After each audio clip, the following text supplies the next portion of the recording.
Crazy, but that's how it goes. Millions of people living as foes. Maybe it's not too late to learn how to love and forget how to hate. My name is Walker, and this is the Recap Episode, a podcast where I use my social science background to overanalyze reality TV shows, taking them a little too seriously, but learning what they have to say about our culture as well as media and TV. I cover shows that are all-time classics, and I love to expose shows that I and my audience have never heard of. What I was reciting there at the beginning was the opening stanza verse of Crazy Train, which happens to also be the opening theme for the show that is the focus of this episode of the pod. The Osbournes, Season 2 is what I'm covering today. I've previously covered Season 1 of The Osbournes on the podcast, and as I gushed about in that episode, The Osbournes is one of my most favorite reality TV shows of all time. I have core memories of it being on just like in the background when I was younger, growing up, and being entranced by all of the chaos and the hijinks that were being shown, and I loved it. And getting to come back and like actually rewatch it and kind of watch all of it has been a very exciting part of covering the show and like doing this podcast. So of course I'm very excited to continue watching and covering and recapping and analyzing it as I move forward. Now, Season 1 only had 10 episodes. It was a huge hit for MTV, though. It was the most watched show on the network at that time, and it launched MTV quite high in the ratings and in popularity, as well as just establishing a foothold in pop culture with the show. So then, of course, Season 2 had quite a bit to live up to in terms of a sequel to the standout Season 1. Now, this season is a little bit of an odd one because according to the way the show is structured and recorded and documented, it is 20 episodes long. However, it aired in 2 parts. So it could be considered when you think about the entire series, you could actually consider the whole thing as 5 seasons of about 10 episodes each. But the way it's set up instead is Season 2 is 21 episodes. And I could break this into 2 total episodes to kind of stretch that out, but I won't. I'm just going to treat it the way that it's sort of documented and written down, and that Season 2 is all 20 episodes. The first half of these episodes aired December 3rd, 2002 to February 11th, 2003. Just as a reminder, Season 1 aired in March of 2002. And then the second half of the season would air later on in 2003, starting in June and going through to August. I don't have a ton to say in terms of production or history for this particular season. I do know that I read somewhere, and now unfortunately I can't find the source. I could have sworn I saved it. Can't find it. I read somewhere that Sharon had negotiated for a much higher pay for each of the family members to do this season, as part of a very smart discussion on her end to secure that what the family members were getting out of participating in such a show, now that the first season was so successful, was, worth their time, and they'd get something really good out of it. Other than that, there was nothing super significant that could be found online about what, happened on the network side, on MTV's side, between Season 1 and Season 2. I'm sure most of it boiled down to, wow, that show was a huge success, and it printed money for us. Let's do more. And then the Osbournes probably said a very similar thing. And now, just as a reminder, or if you haven't listened to my episode on the first season of this show, who are the Osbournes? So this show follows the family of Black Sabbath lead singer Ozzy Osbourne and all of the antics that they get up to. Primarily, our 4 central cast members are Ozzy Osbourne himself, the Prince of Darkness, his wife, Sharon Osbourne, 2 of their 3 children. The oldest one, Amy, did not participate in the show, but the younger 2, Kelly Osbourne, who's entering this season at 17 years old, and Jack Osbourne, who's entering the season at 16 years old, did participate in the show and are not shy about it. those are our central four. They are the Osbourne family. We do have some other characters that show up from time to time, and much more so than in the first season.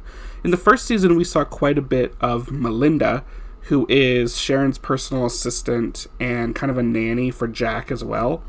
She has a much more prominent role in this season. We also see a lot of Tony, who is Ozzy's personal assistant and is around basically all the time with Ozzy, doing lots of things with him. There's also Pete, who is Ozzy's personal trainer. We see a security guy named Dave quite a bit. And then there's also Robert, who is Kelly and Jack's friend. We saw him a couple times in season 1.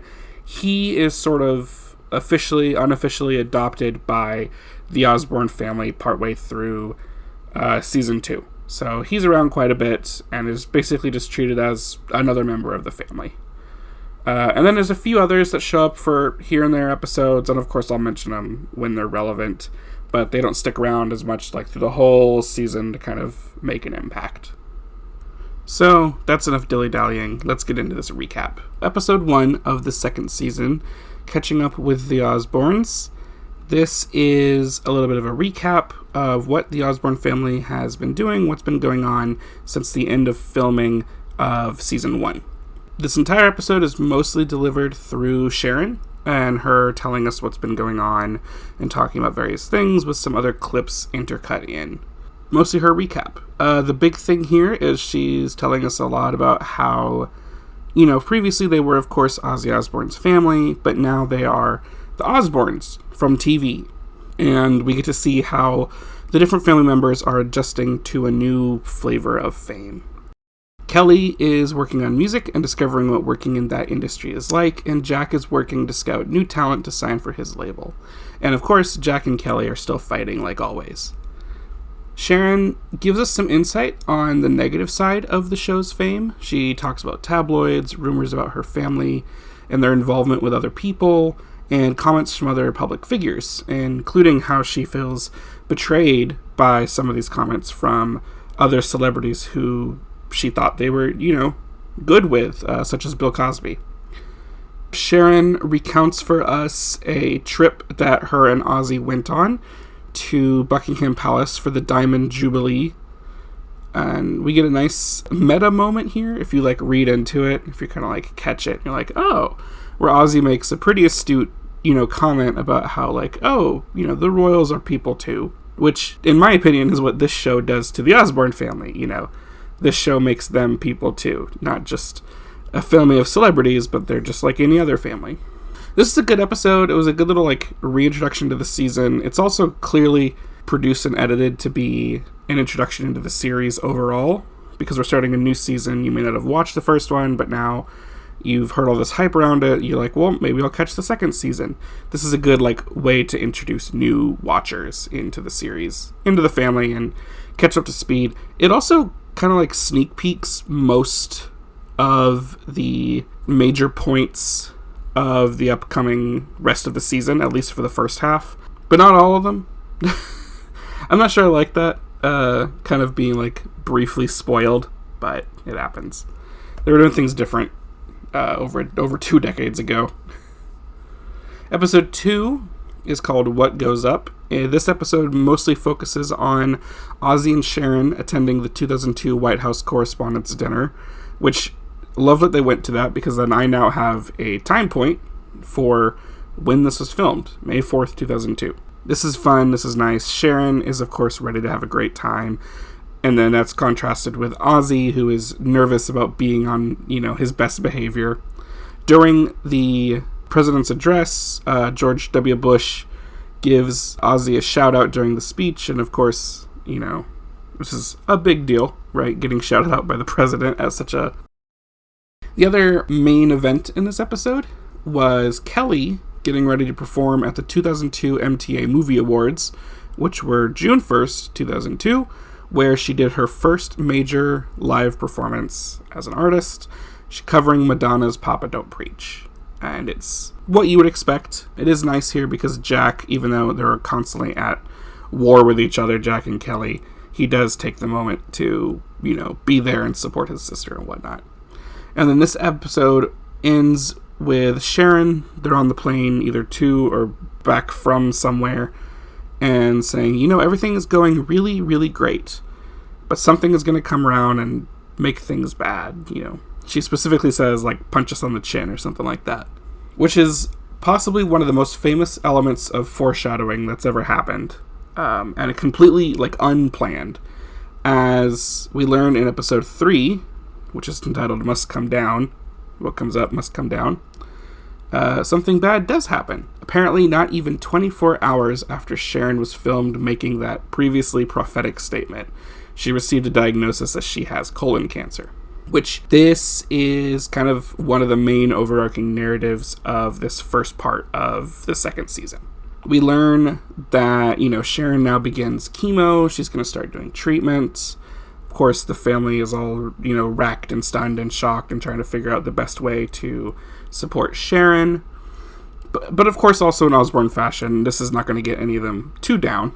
It does hit Ozzy quite hard, and we see a little bit of that because we learn that Ozzy had been doing detox for his alcohol and drug problems, which was rough for him already, and now this is making things a little more difficult. Also, halfway through this episode, we're getting a scene where in Malibu, at the family's sort of other vacation home, Jack has gotten into surfing. Teenage boy, new cool hobby. And in the process of wanting to, like, impress some of his cool new friends, he jumps off of a pretty tall pier into some water and ends up fracturing his elbow.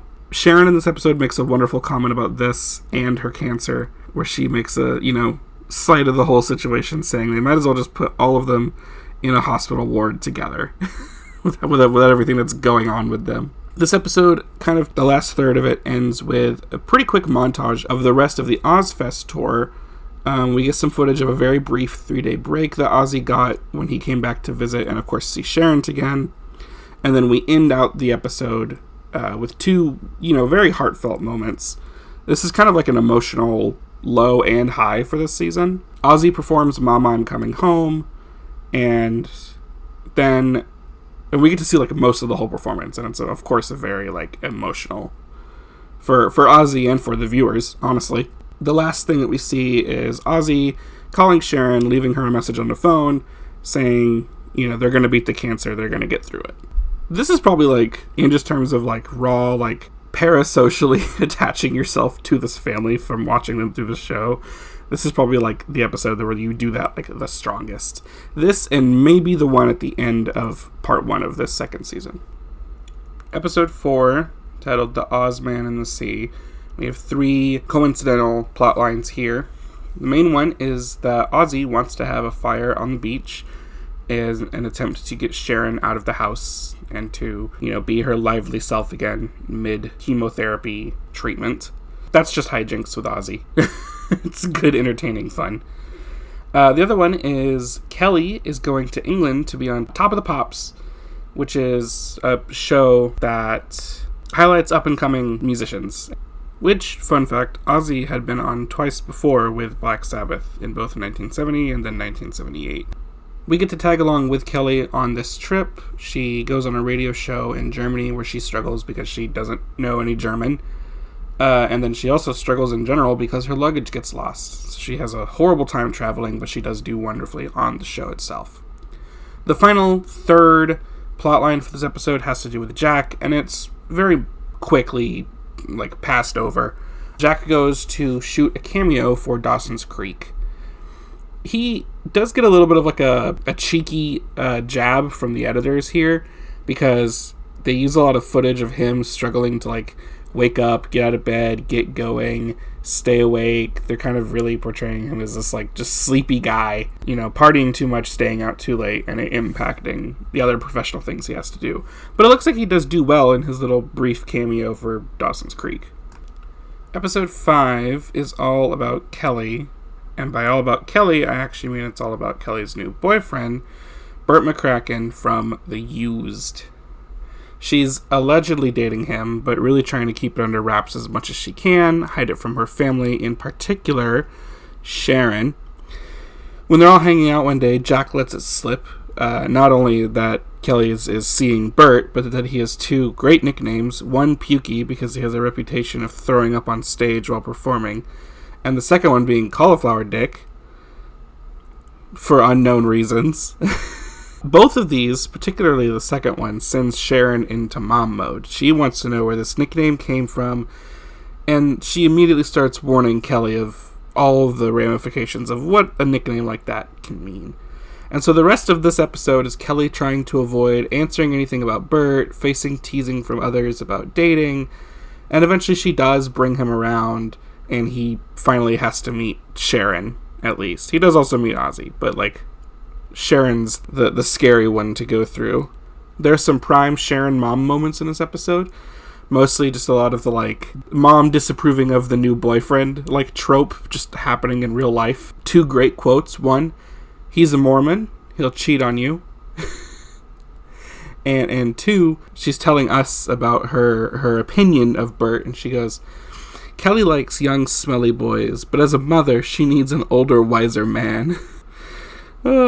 And there's one other moment where Sharon is, like, badgering Kelly about why he goes by Bert only, like, as a nickname. And she's like, that name is silly. He should just go by Robert instead.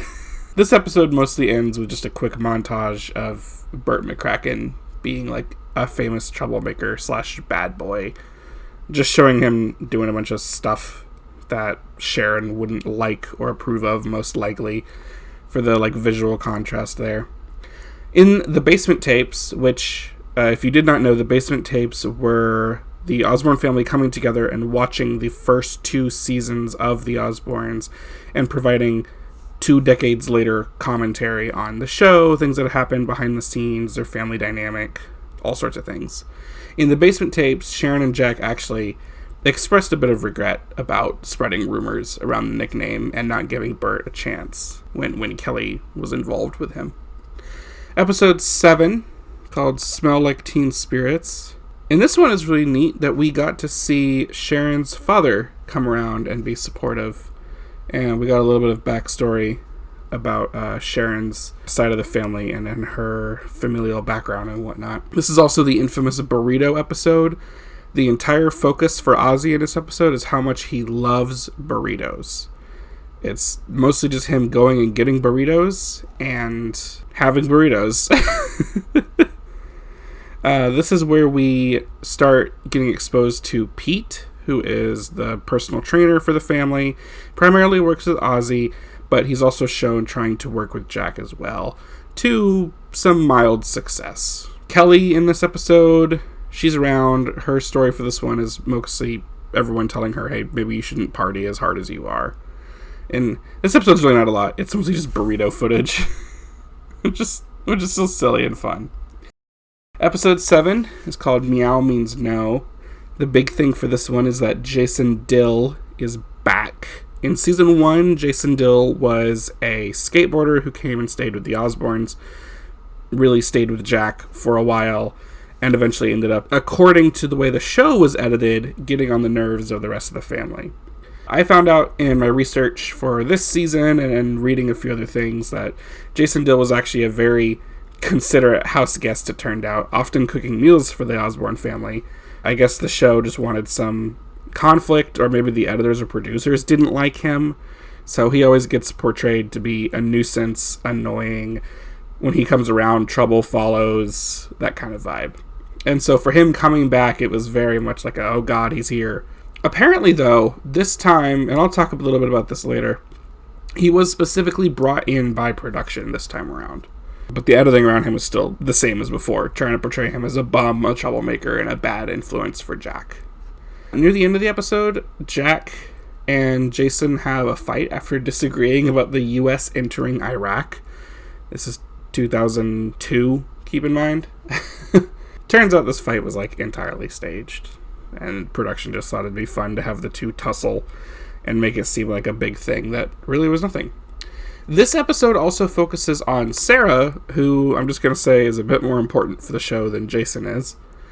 Sarah is Kelly's friend and the current drummer in her band. She's an okay drummer, but it doesn't seem like she might have the necessary skill nor the commitment to stay in the band, especially when it comes to the amount of work that doing all that would require, touring, having to make appearances, rehearsing, practicing, everything. Sarah's not quite up to it. Eventually, Sarah ends up getting swapped out, but she did get paid for the drumming that she had done so far. She got a nice 10 grand that she shows off in the episode. Episode 8, called It's a Hard Knock Life. This episode is Kelly the Diva, particularly focusing on her struggle with fame and all of the work that comes with it. She's shown she has to go record in New York to work on her album. She's doing interviews, she's doing photo shoots, she's meeting people, all these things. There is a moment in this episode where Kelly is at some function, some gig, some party, and one of P. Diddy's bodyguards bumps into her and knocks her over. So P. Diddy goes out of his way to kind of, make sure she's good, pick her up, chat her up. And then he gifts her a diamond watch. And after this, Sharon is just going off about, oh my goodness, wouldn't P. Diddy be just the most perfect boyfriend for Kelly? And wouldn't she just be amazing to be P. Diddy's mother-in-law? Hindsight is 2020. Surely. Jack in this episode is also struggling a little bit with his current career path, but for him, it's a struggle with musicians from the other side. Whereas Kelly is the musician, Jack is sort of working as a managerial label role. The guitarist for one of his new bands, Delusion, is refusing to cooperate and give up a demo or a masters for a new track, which is making it very difficult for Jack to promote them at all. And he's just kind of going back and forth with them in this episode on trying to get that one guy in particular to agree to work with him for the benefit of everyone. I will say this episode ends off on a very, very cute moment between Ozzy and Kelly. Kelly finally gets back to LA after working on this song up in New York, and she comes with CDs, demos, previews of this song. When she gets back, Ozzy immediately demands to listen to the song, and they listen to it together, and he tells her that he is proud of her and she should be proud of herself. Episode 9 is called Cleanliness is Next to Ozziness. Now we're getting back more focused into the storyline around Sharon's cancer and her treatments and how she is feeling and how she's doing. This episode really focuses on Ozzy's attempts, mostly in vain, to protect Sharon from illness due to her weakened immune system from her chemotherapy treatments. Ozzy and Jack and Kelly are all doing as much as they can to try to protect Sharon, but they really can't stop her and protect her from herself. She loves all the animals that are at that home. If you've watched this show or if you know anything about this show, then you're probably well aware that the house is a zoo of cats and dogs and sometimes a bird. But all these dogs are, they're bringing in germs. The cats are doing the same thing. And so, the doctors are trying to be like, listen, you can be near the animals, but don't be that close to them because that can't be good for you. This episode is also where we finally get the explanation for Robert Mercado being around so much, and where we officially learn that the Osbourne family took him in. He's living in their guest house, which is really nice to see that Sharon has taken the initiative and put a lot of effort and energy into making sure that Robert is welcomed and is part of the family and is taken care of. Some very, cute little interesting moments here. There's one where Sharon just wants to go out. She wants to have a night out specifically, and Jack is badgering her about staying in. It'll be better for her. It'll be safer and healthier for her. And it's a very fun flip the script moment, because all of season 1, and it's still in season 2 a little bit, Sharon was badgering Jack all the time about don't go out, stay in, you don't need to go partying, and now it's the complete opposite. There's a big deal made here. Ozzy makes everyone, not only in the family, but the crew of the show, get a flu shot if they are coming into the house. Found out thanks to the Osbournes wiki, who've done all this research for me, that a total of 57 flu shots were given to the Osbourne family members, staff, film crew, and other individuals that are just around the household. And at the end of this episode, Sharon does get an update. Her blood work is completely clear of cancer, and she'll finish her treatments in January. Episode 10 is called Viva Oz Vegas. It is time again to plan and celebrate Kelly's birthday. This time she is turning 18.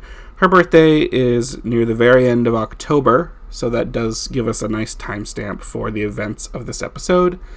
Ozzy has a show in Vegas, and so the family is going there not only for his show, but of course to celebrate Kelly's birthday. Jack and Kelly get to bring a bunch of friends along, including Jason Dill and Sarah, mentioned earlier. Before the family and everyone goes to Vegas, there is a brief scene of the family's managers/assistants warning everyone about the much stricter alcohol and drug laws in Vegas. And in particular, they come down on Jack and Kelly needing to behave. Jack and Kelly at this time, before this time even, are unofficially well known to be quite the party animals and have no qualms about drinking, smoking, doing whatever. But in Vegas, it is extremely illegal. And they watch everyone like a hawk, apparently. So this ends up with Jack, unfortunately, absolutely bored in his hotel room with his friends, wishing he could just go down to the club. But Kelly is still trying to have a good time. She is 18 at this point, so I think she does have a little bit more leeway into at least where she can go. Obviously, she can't drink underage still, at least not in public and in purview of security and law. Kelly and Sarah embarrass themselves a ton in front of everyone while they're in Vegas. They cause scenes, not only just in public. Kelly has a fight with some other girl down at the hotel club that Jack is at. Jack's just trying to get her to chill out and be reasonable, but Kelly is not having it. This is, it's there's things I've read where Sharon let the editors and producers keep things in the show that could be seen as detrimental to the family member's reputation, and kind of as a lesson to her children mostly. And I'm sure maybe this is why that got left in, but after a certain point, it's one of those, did the editors go out of their way to make Kelly seem like a diva, a brat, difficult to deal with? Or is it also one of these situations of listen, that's what she's giving us, that's what we have to work with. They make a scene, they make fools of themselves. There's a wonderful little moment near the end of the episode that I call the war room. We're in Sharon's hotel room, we're with managers, we're with the crew. There might be some security there. Sarah's there, and Sharon is basically the commander-in-chief issuing orders, and she's like, Kelly is out of order. We need to get her. We need to reel her in. We need to get her under control. And they're like, we're going to use Sarah to get her. Honestly, this episode, it's kind of a rough one to watch if you're a cringe person or a secondhand embarrassment. It's great for me to practice not cringing at that. But it really just served to cause bad PR for Kelly, which also happens in later episodes in this season. This show doesn't do Kelly that nicely overall. Episode 11, the last episode of the first half of this season 2, is called My Big Fat Jewish Wedding. Ozzy and Sharon are renewing their vows, and Sharon wants a Jewish ceremony. Sharon's dad is Jewish, so she wants a Jewish ceremony. We do learn that Kelly is still with Bert at this time. This only gets brought up because Jack has a friend around, Angelina, who's Mormon, and everyone's like, why is this weird, quiet girl here? And of course, Bert's Mormon, so that gets brought up again. There's an interesting quip here from Sarah when she's talking with Kelly at one point, and she calls out Jack's tendency to hit on other guys' ex-girlfriends. And this is the behavior that's actually circled back around to later when he's at the party reception for the vow renewal, and he's shown to be hitting on multiple girls. Although I believe, if I remember correctly, this was also shown to be kind of edited out of order, faked a little bit. Sharon, of course, is extremely excited about the vow renewal. Ozzy's not super excited. Very adorable. Both Sharon and Ozzy make a joke about saying I don't instead of I do when asked by the rabbi about the vows and everything. Ceremony is really cute. It's very touching. We get to see Ozzy cry. And then after that, it's party time. This is when we find out that this happened on New Year's Eve. So that's cool. New Year's Eve, 2002 to 2003. There's a lot of blink and you'll miss it faces in the crowd. The Village people are performing. I saw Justin Timberlake, and I think the rest of NSYNC was there. Gerard Way, I think, was there. And the episode ends out with some random woman who looks extremely familiar, and I just never figure out who she was, winning some raffle jewelry that I believe Sharon Osbourne had donated from her collection or something into this raffle. And the only reason I bring this up is that apparently in her thing at the end of the episode where she's like, thank you so much to the Osbournes, she's like, thank you, Ozzy, thank you, Sharon, this was great, this was wonderful, blah, blah, blah. Like, she's really just being nice and, like, thankful and everything. The woman got fired for that. Which, like, okay. She just appeared on the show and, like, got lucky and got to be on the camera. Got her, like, 20 seconds of fame. And yet she got fired, and then afterwards, like, came out against the family for that, which wasn't even their fault. I don't know what's happening there, but that's something I found in my research. I just briefly want to take a break from the overall recap just to discuss a little bit my thoughts on the first half of the season 2, which again really could just be its own season in its own right. It's unclear why they decided to, in terms of how the series was documented, make this and the next 10 episodes a whole big season and not just do 10-ish episode seasons overall, especially with how this one was, like, tied up.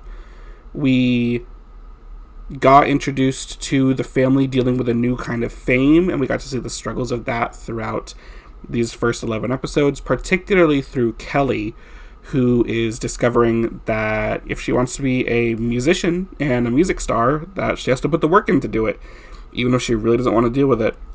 I kind of glossed over it, but the episode where we follow her to New York for her to work on a song, and then we also watch her in interviews and photo shoots and whatnot, it kind of is just like a continued, like, pressure building until she finally kind of snaps a little bit and calls up Sharon. She's like, I'm done, I don't want to do it anymore. All these things. To the point where Sharon even is like, listen, I think you need to get your own manager and not let me be your momager anymore. Because Sharon's even sick of having to deal with that side. She just wants Kelly, her daughter, back, and that to be the only, way she interacts with Kelly. The other family members aren't necessarily dealing with the fame as much, at least for how they're portrayed and what stories they're given in the show. Of course, the other big thing for this part of this season is Sharon's cancer diagnosis and subsequent treatments and recovery. I didn't mention it again because I was just kind of going through the main plot points, but most of how we see Sharon in these first 11 episodes is in bed. In bed, with family around her. She's talking to us, but she's not doing that much. Or we're temporarily, very briefly joining her on a trip to the chemotherapy center. The cameras cut away, they toe the line effectively, as other people online have noticed, between showing the world the family and also affording them the privacy they need. We're never with Sharon, like, for the treatment process, right? But we do get a little bit of a peek, and Sharon herself said she never wanted to have that stuff cut completely, even though it is a bit more of like a darker or a touchy subject, and it's not just the comedy that the show is known for. She wanted to keep it in because that's a thing that families struggle with, and this family happens to be struggling with it and working through it and figuring it out, which I do think is a major kudos to what is at the heart of this show. And part of why I find it so enjoyable is it is just, for as much as production likes to throw tricks into there, and I will get to that after covering the second half of the season, there is still authenticity, particularly authenticity in all the family members. There's plenty of things online where they've done interviews, and the production team has also done interviews and talked about, you were never going to be able to make any of the Osbournes, oh, can we get that line one more time? Hey, can we put you in this event? To the point where the production executive producers had even said that, like, if anyone on the team were to ever, like, suggest, hey, can we have the family do this? Can we go put them in this scenario? They were usually asked to leave the team. That was never what they wanted to do. They just wanted to be around, catch things, document it, and go from there. Which I will say is kind of funny. Some of the producers were saying that, like, oh, this has never been done before, which is just, like, wrong. It's just incorrect. If you want to get, like, a little nitty-gritty about it, yes, of course, there were shows previously, An American Family, The Family, all these things, but also even on MTV, like, The Real World, you could say, even though it was a structured reality where they took people and put them in that new situation, and production tried to meddle with that show as well, that one was still just like, let's document it and see what happens and see what we can make of it, you know. This is mostly just new because it was really the first time we did it with celebrities, right? Or public figures, or whatever you want to call them. American aristocracy, if you will. But despite, you know, all the goals of production to take everything they documented and all this footage and turn it into a comedic and entertaining show, it really is the authenticity of the Osbournes themselves and watching this family, and even when they're kind of being a little, dare I say, cringy or difficult to watch, they're still endearing at the end of the day. We still like seeing what antics they get up to, and even when they yell at each other and they have fights, we know they also love each other. And it's all that makes the show enjoyable. It makes me want to come back and keep watching more, and show and get other people to watch this show, which I really appreciate. And, you know, it's something that is hard to find in more contemporary shows, and the way that they are building and constructing and editing and producing and designing and writing current docu-series shows of this format. You know, think your Kardashians, your Don't Be Tardy, those kind of shows.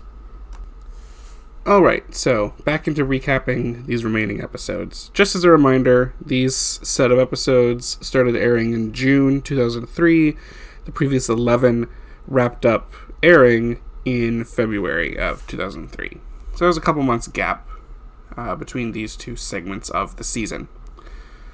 Episode 12 is called What a Boy Wants. This one, fun fact, is the lowest rated online on this website that collects, like, user-submitted ratings of TV shows. This is the lowest one for the season. It might be the lowest one overall. I think some of the season 4 stuff dips down pretty low.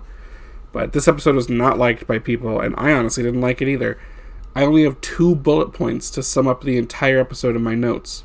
Bullet point 1. This episode is mostly all about Kelly feuding with Christina Aguilera.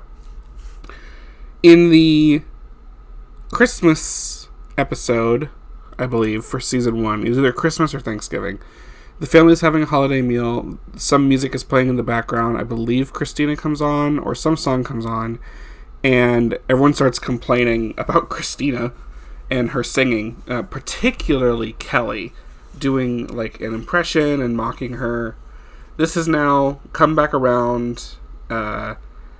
There's this feud that is somehow started between Kelly and Christina, and that's most of this episode, is Kelly just not liking Christina Aguilera, but somehow Jack has gotten involved with her, so now Kelly is, like, beefing with Jack because of that, and is feeling betrayed to some extent by her brother. It's a little insufferable to watch, I'm not gonna lie. The other bullet point is that this episode focuses as well on Jack's birthday, which, fun fact, is in November, so there's some more of this, like, it's impossible to figure out the timeline and when any of these discrete and disparate set of, like, footage was actually filmed in the order everything is put into. They go to medieval times for Jack's birthday. That's cool, it's fun. Sharon buys Jack a suit of armor. On to episode 13. This one is called Flees a Crowd. We finally have an episode that focuses a bit on the pets for this season. That was a major element of season 1, was all these pets that the family keeps ending up with, and Ozzy's continued annoyance with having to deal with them all and seemingly being the only one taking care of them properly, or trying to. In this episode, there's a flea problem in the house, and that's one of our kind of overarching figuring out how do we deal with that, what are we going to do about it.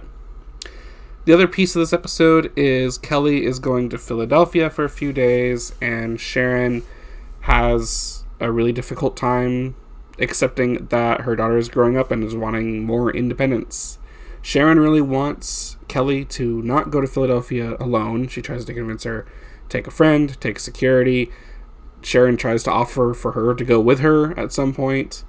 To quickly kind of blink and you'll miss that moment where you're, like, she flips on Kelly suddenly because Kelly is being so adamantly combative to this idea of going with someone else that Sharon's like, you know what, fine, go by yourself and see what it's like. Have the experience, and then you'll realize that you want to travel with someone when you go when you go elsewhere. Kelly gets to go. The family ends up having to replace some furniture because of the fleas. They figure out, like, yeah, it's obviously on the animals, but even more so the fleas are, like, living in some of the couches, so they have to replace the furniture and get all new ones. Kelly comes back from Philadelphia with her nose pierced, which is funny because earlier in the episode, that is one of the things Sharon specifically said that she didn't want Kelly to do while she was out of town. So of course Sharon the whole time is like, take it out. When you get old, you're gonna have a big hole in your nose, and it's gonna be horrible, and all these things. I think that by the end of the episode, Kelly accidentally does swat it out of her nose because she forgets it's there and, like, rubs her nose wrong and it just falls out. So we love a plot that resolves itself. Episode 14. This was another low one, but some people actually really like it. I think it kind of depends on who you ask. I thought it was fun. I thought it was entertaining and like a change of pace for sure. It's called Run, Ozzy, Run, and it's all about Ozzy building up to run 5 miles in one session with his trainer. And it is also Ozzy's birthday episode. We had one in season 1. Obviously, we've had a birthday episode for everyone except for Sharon in each season. This one has, like, a nice story structure. All of this training and all this preparation, he doesn't end up pulling off the 5-mile run on his birthday. But the next time he goes for it, he gets it done. So we get this nice, complete story here. There's some cute birthday celebrations from everyone else. Sharon gets a skywriter to write Ozzy's name in the sky. There's some fireworks. Ozzy's gifted a cake from Larry King. Ozzy also gets a brand new car for his birthday, and it has voice recognition on the radio. And Ozzy, of course, is not technology's best friend, and technology is not Ozzy's best friend. He's a very comedic thing that the show loves to cut to is him struggling to use the remote control for the TVs in the house, or even figure out how the phones work sometimes. And so for the rest of this season, this is another continuous bit. Ozzy cannot get the voice recognition in his car to work for him at all. It can work for Tony, it works for Pete, I think it works for Jack at one point, but Ozzy just can't make it happen. There's one really cute, quick moment in this episode that I just want to highlight. Ozzy visits Sharon during a chemo treatment appointment, or at least while she's at some appointment for her cancer treatments, and he brings her flowers, and then there's a very cute moment where Ozzy, Sharon, and Jack are all watching Kelly performing on the TV that's in the room.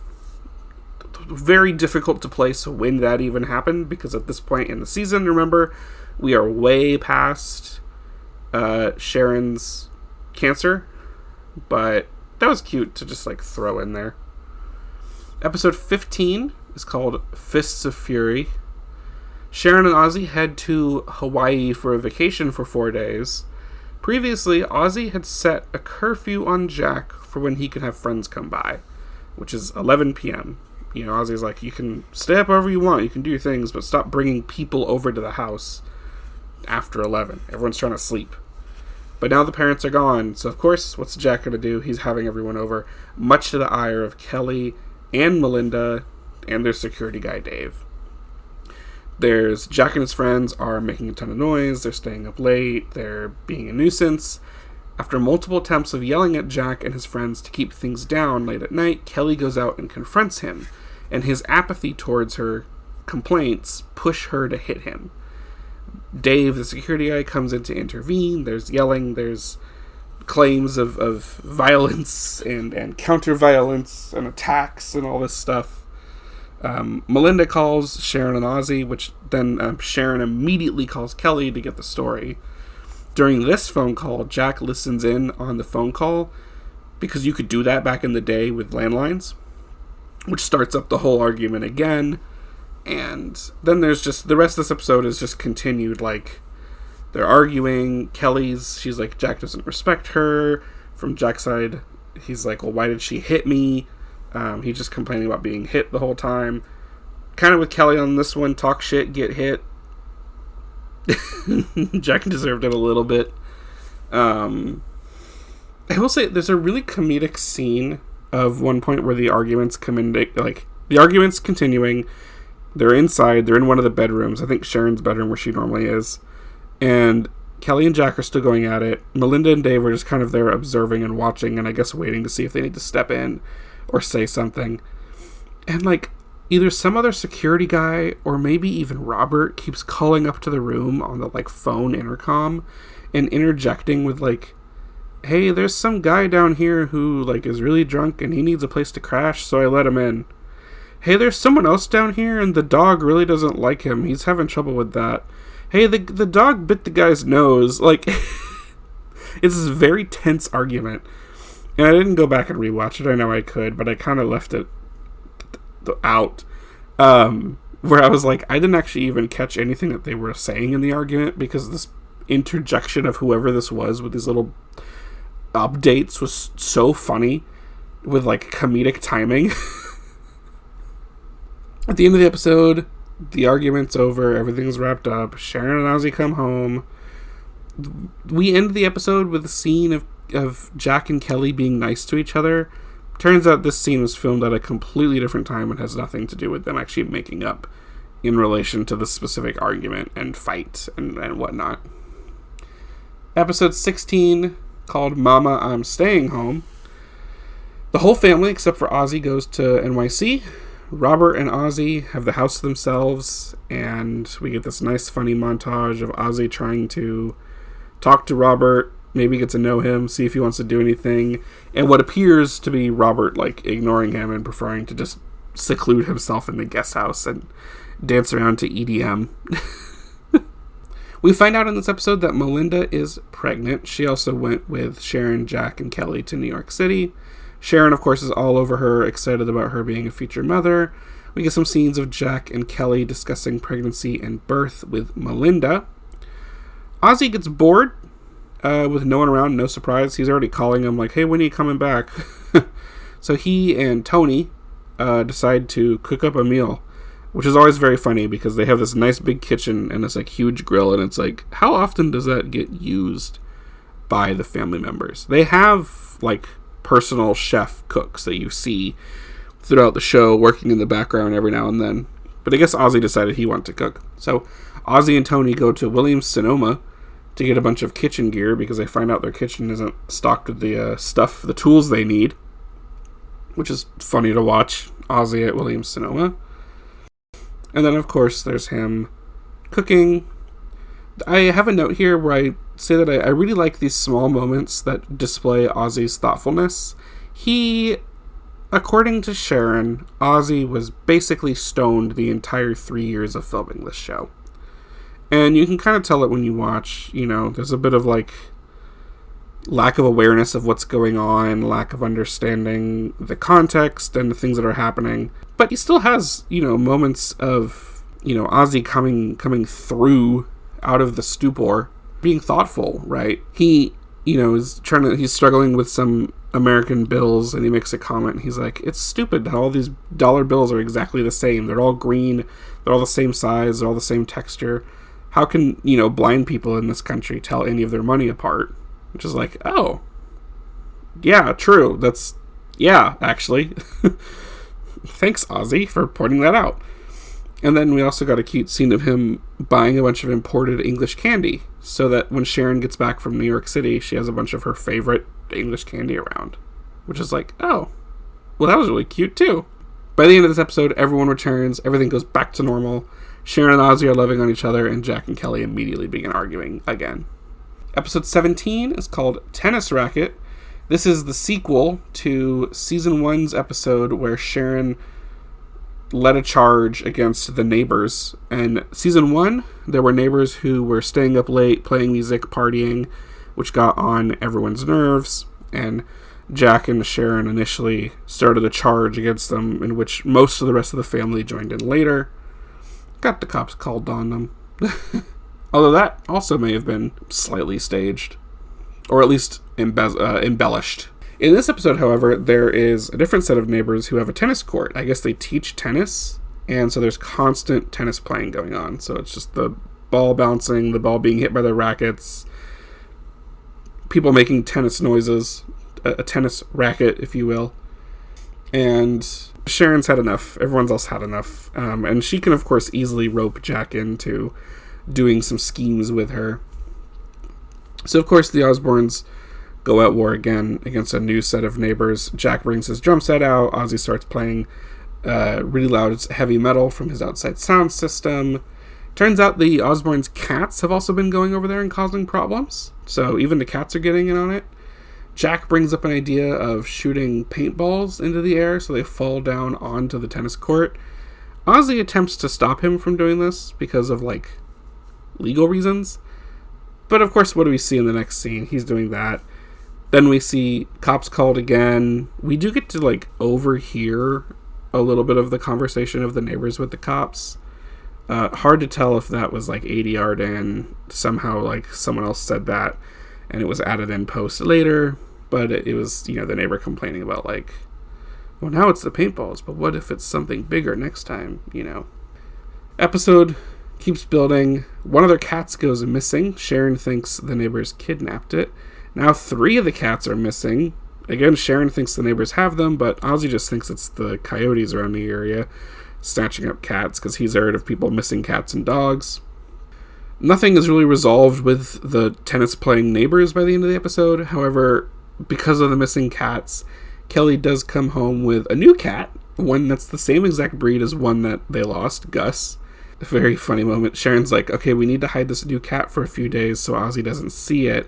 And Kelly's like, come on. It took Ozzy 6 months to realize there were 2 cats last year instead of 1. Episode 18 is called A Little Ditty About Jack and Brienne. This, my first bullet point, featuring special guest Courtney Love. Courtney Love is in this episode, and she is certainly a character. I'm not going to stake a claim onto whether or not I like or dislike Courtney Love. All I will say is that in this episode, she's a character. We have a glorious line, I am one of the only people alive that makes money off the internet, which I can believe in 2002, although I'm curious exactly what she means by that.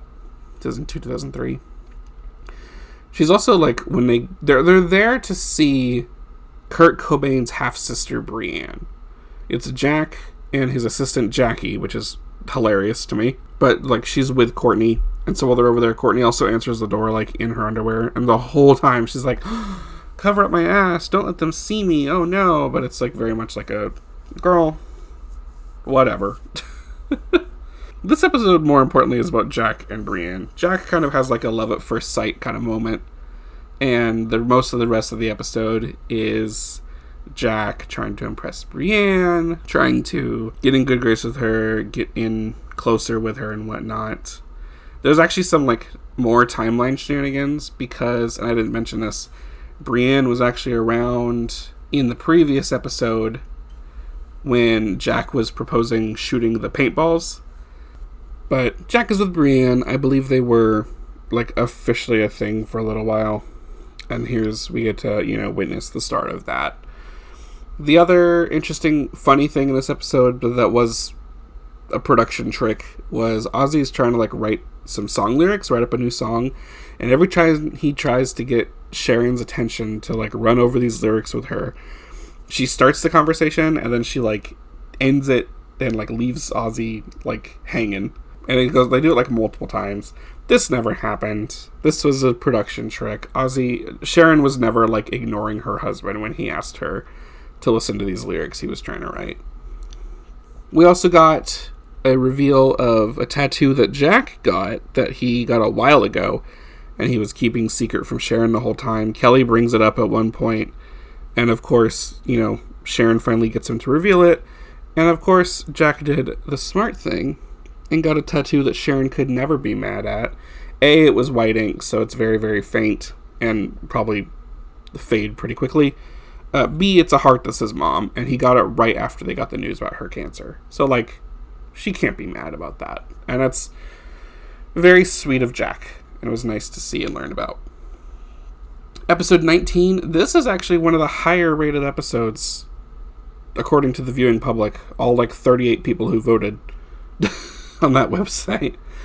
It's called Angler Management. This episode is all about Ozzy finally getting to take Jack fishing, which is something he's wanted to do for a very, very long time, it seems, based on how often this episode he stresses that it took him 17 years to do it. Also, every time I've seen someone review this episode online, they also mention just how many times Ozzy reiterates that it's taken 17 years for him to finally go fishing with his son. The fishing trip is nice, simple, fun.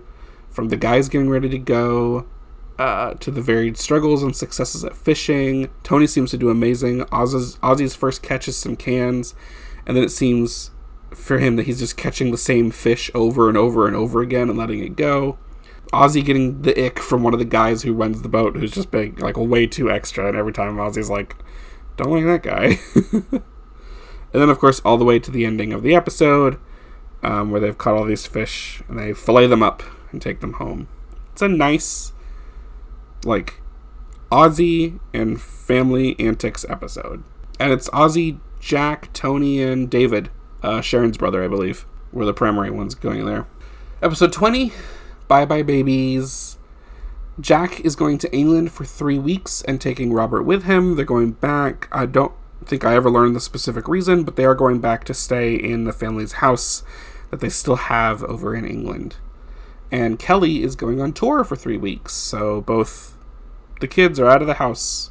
Over in England, Jack is touring Robert around the Osbournes family home there, and this was another sneaky production trick where Robert seems to be, like, making a bunch of snide comments and dismissing a lot of the, like, cool things Jack is showing off. A completely, like, editing production trick. Robert never made any of those comments at that time. They just took audio they had of him in other places and put it on top.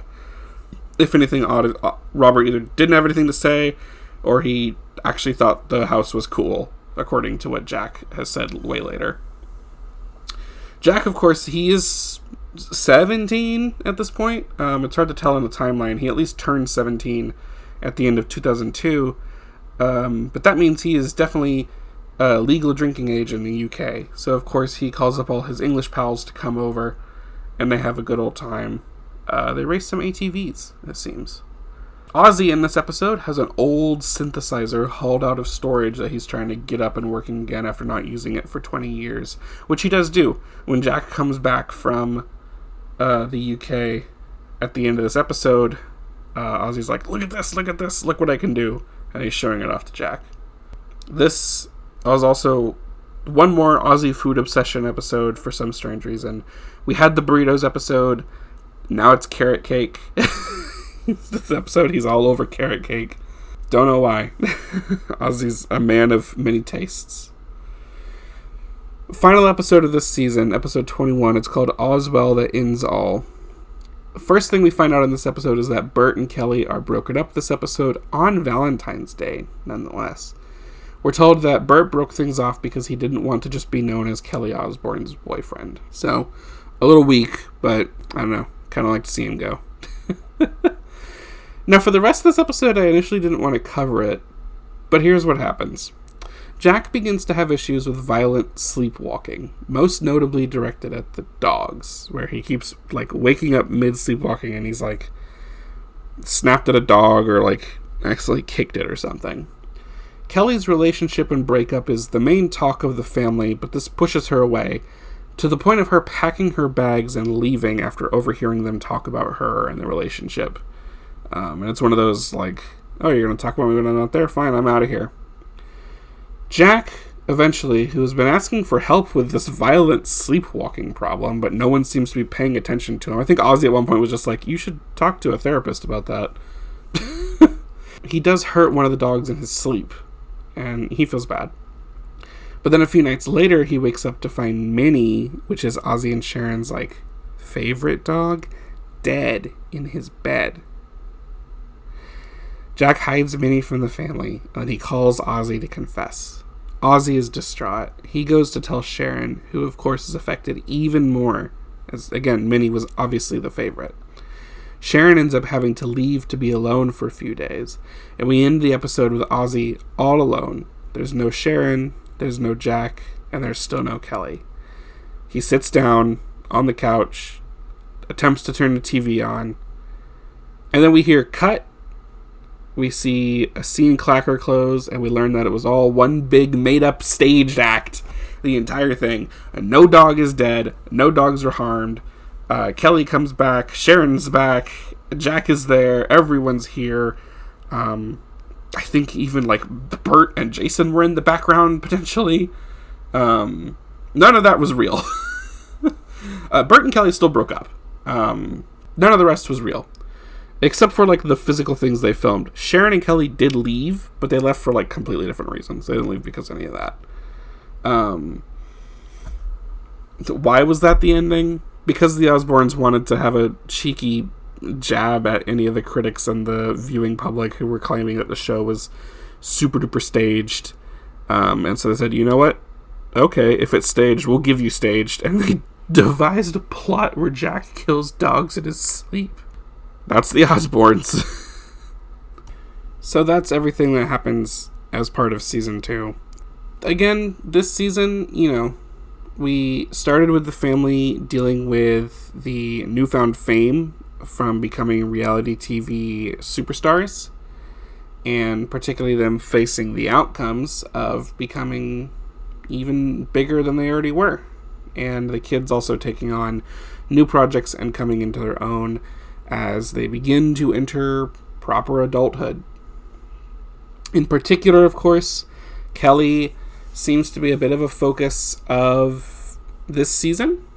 It feels more than some of the other family members at certain points. In particular, though, Kelly seems to be the focus in a bad light to me. Again, maybe it was a lesson from Sharon. They're kind of like, hey, if you act this way and people see it, people are going to see it, and that's what they're going to remember you for. But I don't know, it just seems Kelly gets portrayed in not a nice way, and it makes me feel a little bad, right? Because of like the tricks that get pulled to really go out of the way to make you not like her. Not just the stuff where she's like being a brat, she's being a diva, but her like wanting to be a pop star, wanting to be a musician, and then not wanting to do the work that comes with it. Her feuding with Christina Aguilera for no reason. Like, it just, it's off-putting how much they put into it, which is unfortunate. And then, of course, we had Sharon's fight with cancer.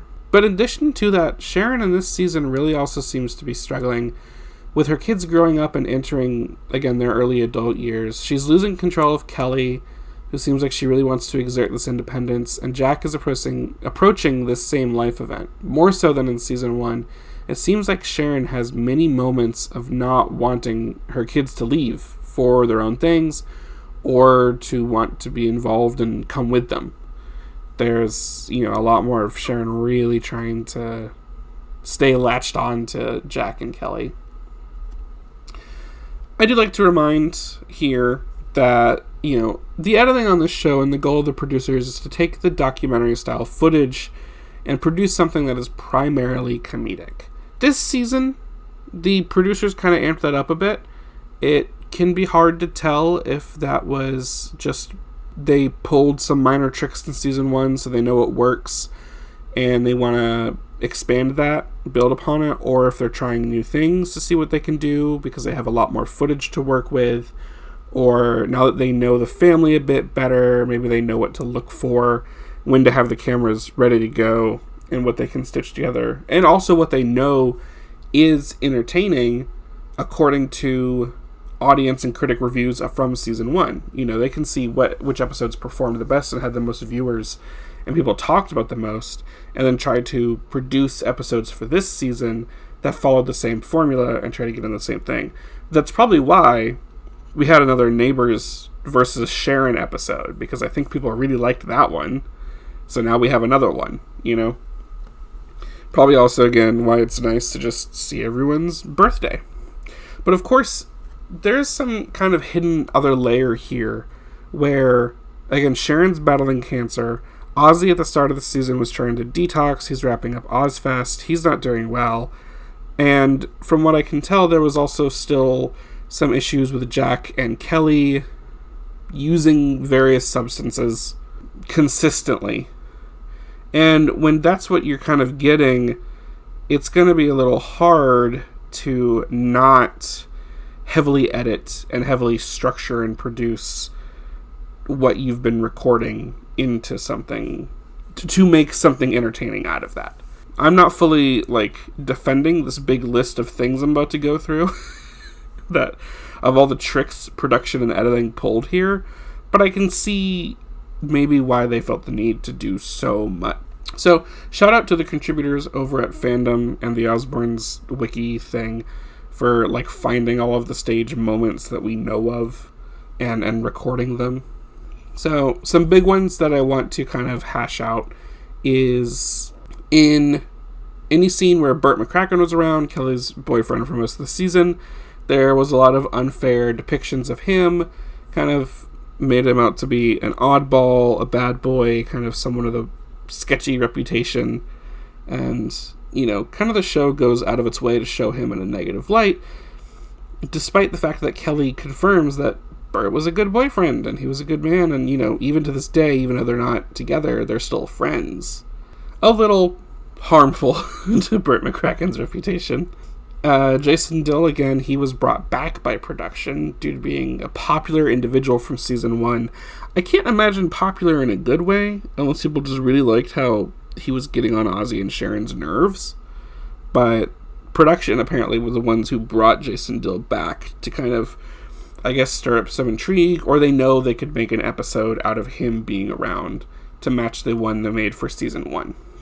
And of course, the fight between Jason and Jack was entirely set up as just, again, once production thought it would be an interesting concept. I mentioned a few of these as I went through the recap, of course. In the episode that focuses on Brienne, Kurt Cobain's half-sister, that's also where we had the multiple scenes of Ozzy trying to go through lyrics with Sharon, and it's played up to be Sharon is depicted as constantly ignoring him, but none of that ever happened. Sharon was always paying attention and was never also busy at the same time that was going on. And then when Jack and Robert go to England, Robert is depicted as uninterested and saying constant negative things about the Osbournes' house in England. But this was also completely fake and added in. Jack confirms Robert was interested or just didn't really have anything to say. And also didn't do a great job because you can apparently see one moment where Robert is talking, but his mouth isn't even moving. There is, of course, on top of all this, a ton of out-of-sequence events, misplaced timeline. That's why I was kind of pointing out every time I was able to say oh, this is an event they went to, or this is something that's recorded date that I can latch onto, like a birthday. I was oh, now I know when this is filmed. From what I can tell, filming, they had some things that were filmed all the way back in May and June of 2002, right? Because you had the MTV Awards that Kelly performed at. We had the White House Correspondents' Dinner. But then, of course, we also had Kelly's birthday in October, Jack's birthday in November, Ozzy's birthday is in December. And then Kelly and Burt broke up on Valentine's Day. So, spanning a large amount of time for filming this, of course, to then air it in those two chunks. It's, you can never really tell when something is happening. We got the episodes for Jack's birthday and for Ozzy's birthday after the wedding vow renewal episode. But again, their birthdays were November, December, and the wedding vow renewal was New Year's. So, just one of those things that when you're watching it, unless you're really trying to analyze it like I am and try to figure out what's going on here, or you're just trying to, figure out how to be smarter about watching reality TV, you're not really going to catch on it because the editors did do a good job of making the show engaging and entertaining. Now, season 1 had claims from audiences about authenticity, and then the last episode of season 2 was obviously the Osbournes, the family and the show, attempt at getting back at those critics and viewers by staging a whole episode of the show. This bit reveals something interesting to me about reality TV and those who watch it, and something that is always like in the back of my mind when I'm watching and taking notes to prepare to make these podcast episodes, right? I love to ask, of course, like, what does being in these shows do for the people who are starring in them, and both positive and negative, right? It can give you exposure, it can make you a celebrity, but it can also, like I've said many times in this episode already for Kelly, give you a bad reputation, and make people, because it's your real name and your real image that is being attached to the events on the screen, people are going to be like, that's what she's like, because that's what I'm seeing her. So, people really want to buy into the idea that everything they're shown in a reality TV show is the exact real truth. They want to buy into the idea that the special feature of reality TV is that nothing is made up or set up and everything is real. Compared to a show that is scripted with actors, we have real people just being themselves rather than playing some other character. Of course, as we move forward and we have more contemporary shows, we have a lot more of, okay, yeah, they're reacting somewhat realistically, but they're being put into these situations. And that's not even true for like a lot of shows. There are some of the cast members on some of the Housewives series, for example, who are embellishing their personality and like playing a character similar to their real personality, but wouldn't be how exactly they might react to the events that they're experiencing. Same for, again, Kardashians. You can say the same for some of the show like Dance Moms, even. Some of these things are just we're putting people into scenarios, letting them react realistically, but we're setting them up to have something to do. And people want to believe that all these things happen kind of naturally when you have a reality show. And again, most of that is just because you have real names, real images, and you're watching people in their life, versus when you watch an acting performance, you can separate the actor as a human being from the character they're playing, right? If someone is playing a serial killer, you don't then think that Anthony Hopkins is actually a cannibal serial killer. Maybe you do. But you shouldn't, right? But when you watch a reality TV show and you watch Kim Kardashian fumble in the ocean for her earring while Khloe stands there and reminds her that people are dying, you're going, wow, is Kim really that vapid? Right? So, it's interesting to me that this show kind of took advantage of that so early on, in a way, but kind of really hit it. And I think a lot of the like timeline shenanigans is what really pulled this off really well. How you're never quite certain when something happens, to the point where you kind of just ignore that completely, and you're content with just going, you know what, this is the story that's being given to me in this episode, and that's the story I'm going to follow. I just watched 17 to 20 minutes of Jack and Kelly physically fighting each other and yelling at each other, and then in the last 30 seconds they made up and they're making Easy Mac together. I believe it. Sure. Oh no, it is still entertaining. I think the second season does still do a great job of making this outrageous family and its over-the-top members seem like any other family. That's, again, the like core cool thing in the heart of this show, and something that I can always kind of point to is like, listen, it's Ozzy Osbourne, and they made him seem just like any other dad from down the street. Right? It's Sharon Osbourne, but here she is being a mom. Here's Jack and Kelly being teenage kids, right? It's definitely one that a huge favorite of mine. And and it shows these normal family moments that this extraordinary family is having, both the positive and the negative, right? We're seeing teenage relationships, but we're also seeing sudden illness. We're seeing the kids growing up and becoming their own and not needing their parents anymore. But we're also seeing birthdays, wedding vow renewals, silly injuries, and celebrating achievements, and then, at the end of the day, supporting each other even when you're ready to get at each other's throats. Which to me just makes the show fun and endearing, and I think it helps it stand the test of time. And it still makes it nice and cool to watch currently over 2 decades later. So, that was season 2. This is a bit of a long episode, but that's what happens when there's 21 episodes to cover. I did not cover the Osbournes family Christmas special, which is like also sort of part of this, but as a special. It's also entirely like scripted and acted thing, so I didn't really feel like covering it. It is kind of entertaining though. Go watch it. There's a lot of like celebrity cameo appearances. People that you would never guess would be part of such an endeavor. Speaking of watching it, I need to do my due diligence, and I have now realized I've been watching on Amazon Prime, and I just didn't like search properly because I saw that it was there. The Osbournes family has a YouTube channel, and they've uploaded the whole show to YouTube. You can go watch it there, including that Christmas special. They also have some of the episodes of the Basement Tapes, or at least like clips from the Basement Tapes, uploaded there as well. If you want more content and you want to specifically also watch the Osbourne family members talk about the show. Thanks so much for listening. Please consider liking and following this podcast on whichever platform you use to listen on, particularly Spotify, Apple Music. I also post things on Podchaser. You can find info about the podcast on there.